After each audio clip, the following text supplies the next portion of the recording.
I'm Cache Valley Prepper, and this video is about cordage options for pocket survival kits. When we consider what type of cordage to use in a pocket survival kit, we're dealing with a limited amount of space. So usually we only go with 2 or 3 types of cordage at most. Depending on how big your kit is, you might go with more, but usually you want a thread and a larger diameter cordage to start out with. And when we're considering which cordage to carry, we need to think about the diameter, the strength, how difficult it is to cut, elasticity, and knot holding ability or workability, like how well a particular type of cordage holds knots. So first I'll talk about fishing line a little bit. This is just some monofilament 30-pound test line. Depending on what environment you'll be operating in, you might want much lighter fishing line, or even possibly some heavier line along with that. Obviously, monofilament is great for fishing. It's elastic. It's difficult for fish to see, and the elasticity, as it stretches, it wears the fish out and tires them, and it makes you less likely to lose a fish by snapping the line. If you are going to be fishing, if you know you're just the only fish in the area you're going to be in are going to be little trout in a mountain stream, you might want much lighter line than this. But if you're going to be over water or in coastal areas, or in areas with larger or toothed species, you may want that, or you may even want to include some leader wire. This is coated steel 7x7 braided leader wire, and because of the coating, it's what's called knottable leader wire or downrigger cable, and it's really important, that feature, that be able to hold a knot. If you're not going to have access to crimps and crimpers to make leaders out of it, it's nice that it be knottable, that it hold knots, and that can be used obviously as snare wire or as a friction saw or many other uses, but that's kind of something I like to include.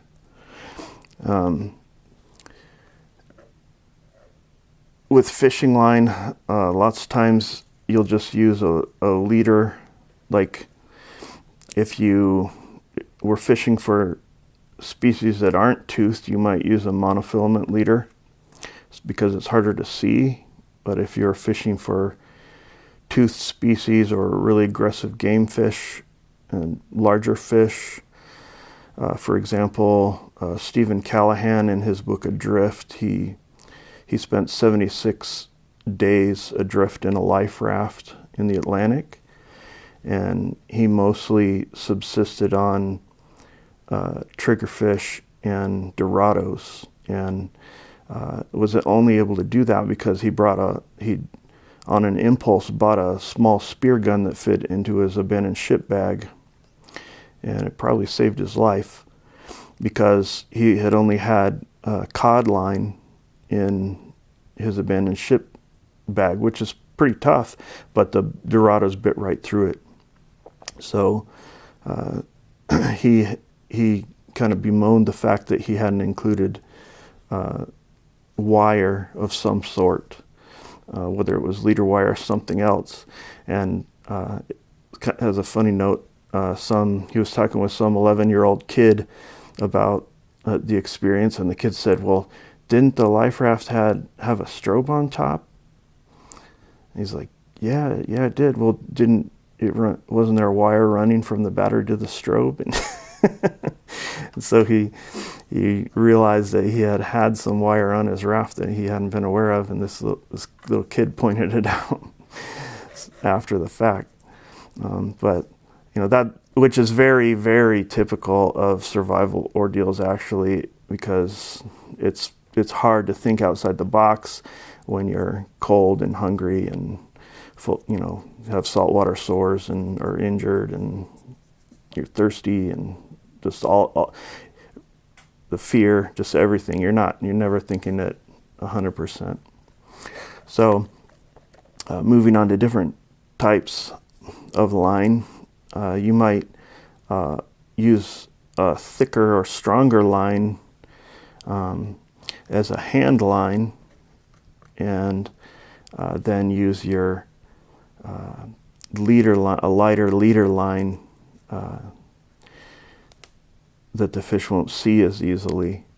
And this is 85-pound test Kevlar trip line. It's kind of an olive drab color, and I have it stored on just a thread card that you can buy at Walmart or at any place that sells sewing supplies, or you can tape your cordage, or you can store it in bobbins. This is a silicone bobbin with the same weight of line on it, and it has some storage space in it.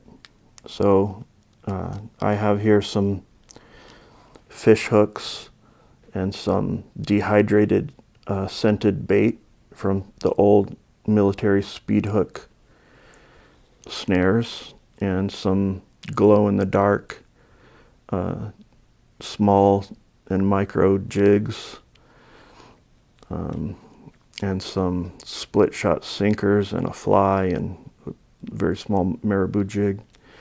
So you can, depending on this is a larger, obviously, storage apparatus. It's going to take up more space, but it holds a lot more line. So it might be, depending on your kit and where you're operating, that might be a priority, or it may not. So you may include something like this just in your go bag, or you might have it in your pocket survival kit. But it's up to you how you can best store things. You need to consider what species you're targeting. Like these small hooks that fit in here might be fine for panfish and trout, but they wouldn't be terribly useful at sea or in coastal waters. But it does give you almost a yo-yo reel to use as a hand line. You can use that as kind of a Cuban yo-yo, miniature Cuban yo-yo reel. And you even have a way to hold on to it. Kevlar also comes in lighter and heavier test line. This is a yellow 50-pound test line, better for sewing, but it's not too much smaller than the 85-pound trip line. As far as the bulkiness of it, Kevlar also comes in heavier. This is the 188-pound braided Kevlar that you'll see in a lot of military kits. It's appropriate for a friction saw. Even this lighter stuff can be used as a friction saw, especially if it's doubled over many times. But approximately 200 pound and up is going to hold up better.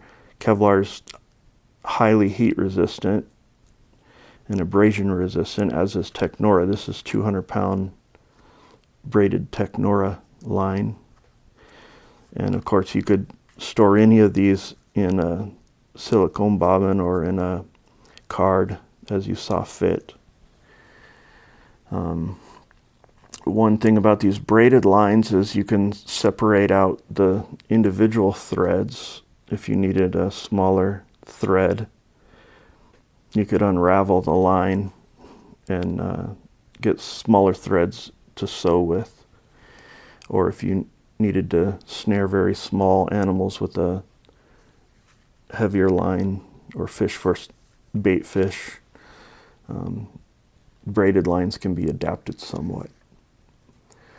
One more use for monofilament is that it can be looped to create a loop to remove eye particles. So that's one more use for mono. But with all these, you want to consider the diameter, the strength, how well it's going to hold a knot, and the elasticity. And as you consider, am I going to use monofilament or braided line, you need to take knots into consideration. If you do much fishing, you probably know that different knots are used. Some different knots are used sometimes with braided lines than are used with monofilament line, and you'll need to keep that in mind. If you don't already know knots, and whether you do or don't, I would suggest having some diagrams of the knots you're most likely to use, most likely to need in your pocket survival kit. Because if you are disabled or killed, it could be someone else using your kit to save lives, even if you know the knots. But if you don't know the knots, you definitely need some reference material in that kit, because you're not going to figure it out under all that stress, likely in time. This line here is type 1A paracord, or survival cord, sometimes called. It's used often for dummy cords to fasten critical equipment to you, to your person, to a lanyard, or to a life raft to prevent loss. It's very common to drop equipment overboard, or to drop small bits of pocket survival gear, to drop it into snow or mud or grass or a campfire, and then it's gone. And oftentimes you don't know exactly where you dropped it, and you can waste a lot of time looking for it. So dummy cording is a very appropriate use of cordage, and maybe safety pins or snap swivels, whatever you want to use to make sure you don't lose your equipment. But this cordage is great for that it's much smaller diameter than paracord. You can see this is some type 3 paracord compared to the type 1A paracord. So you can store it in a much smaller space. You can put it on a card or on a bobbin, but I have this hanked up into a ripcord knot, and you can tell that I've been using this, that I've just pulled. As you pull, it'll just pay out cord without binding. So it's a good way to hank up your cordage. And there are many videos on how to hank up cordage, so I won't waste your time with that, with one more. Another cord that's similar in diameter, but not nearly as good at knot holding as this cord, is just braided nylon. But the nylon is pretty slippery when it comes to holding knots, and it's not nearly as strong. So I prefer the type 1A cord. It's also not camouflage, which can be a good thing or a bad thing, but you can purchase this in different colors as well. if you want something that's high visibility.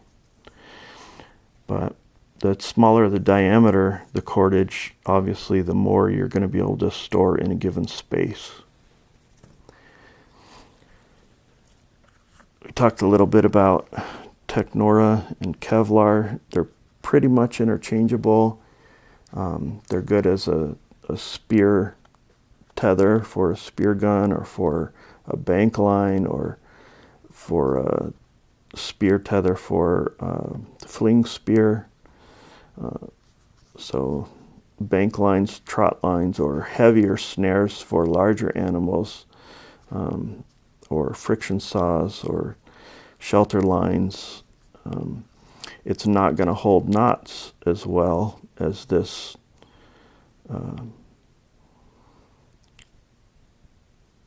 Type 1A survival cord, obviously, but one type of synthetic cordage like that's high heat, high abrasion resistance, like Kevlar or Technora, in approximately 200-pound weight, is nice to have somewhere in your survival self-recovery core layer, whether it's in your restraint escape necklace or in your pocket survival kit. It's nice to have. Lastly, I have here a hank of paracord. This isn't type 3 paracord though, it's composite paracord. And you can see normally there would be 7 of these small braided nylon, smaller diameter cords inside the kern mantle sheath here. And this one has some much finer cords. There's some monofilament fishing line, and this is jute for use as tinder for starting fires. And there are many, or at least a few, I guess I shouldn't say many, I've seen at least a few different types of this, of composite kern mantle sheathed survival cord products. Some of them have wire in them, some of them have Kevlar strands in them, and you can always make your own by just buying some 550 cord or 850 cord and leaving one strand in it and pulling the rest out, and then tying that strand to the cordage you would like to fill it with and pulling it through. And that's handy, I think, not so much for pocket survival kits because of the large diameter. You won't fit much of this in a pocket survival kit, but for bootlaces or something like that, if you want to crimp your own bootlaces and include some friction saw material and different types of survival cordage that you'd like to have on your person all the time when your boots are on, that's a decent thing to use as part of your survival self-recovery core layer. Wire, that sometimes copper wire is used in these, which is obviously conductive. You would probably want to stay away from like the heavier snare wire that is not braided, because it wouldn't bend very well if you were lacing boots with it or something like that. But a braided copper wire, wax jute, or sometimes they put chemical impregnated fire cord in them. But you can choose what's relative to the areas you operate in. But these are some different types of cordage that you might consider for inclusion in a pocket survival kit, and some of the pros and the cons of each one. And I hope that helps you in putting together your own pocket survival kit. Thanks for watching.